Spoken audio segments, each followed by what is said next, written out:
Right now, cars are navigating the complex, rainy intersections of London without a person inside. There is no human behind the wheel and no safety driver waiting to take over.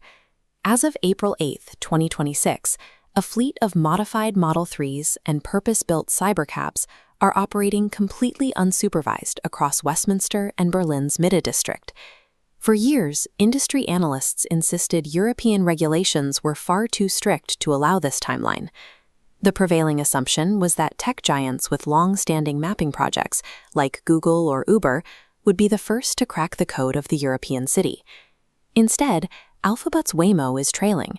They are still scrambling to begin human-supervised testing in London by the end of 2026. Uber abandoned building its own self-driving hardware years ago, choosing instead to act as a platform partner for whichever company eventually won the technology race. By deploying its end-to-end neural network driving system across multiple European cities, Tesla executed an upset that few in the industry saw coming. This initial victory creates a permanent footprint.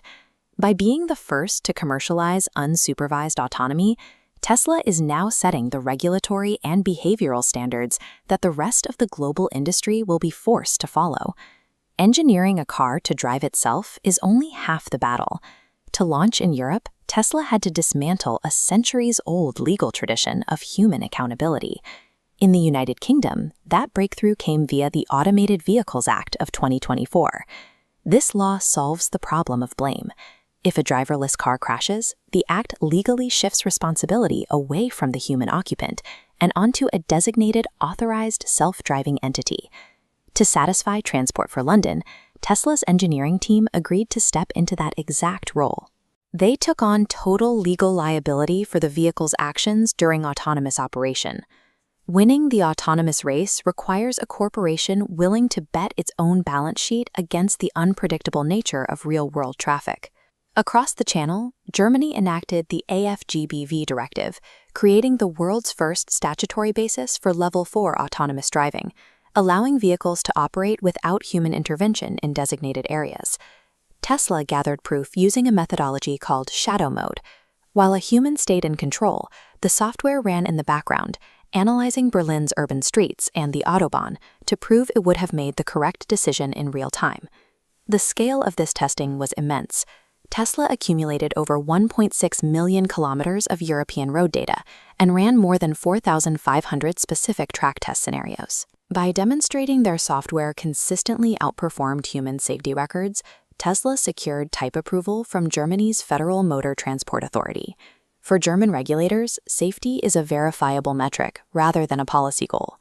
Tesla's approval was the result of a multi-year effort to replace bureaucratic doubt with a statistical certainty of safety. With city pilots now active, the focus shifts to global scale. Mass production of the purpose-built Cybercab officially ramped up at Gigafactory, Texas in February 2026.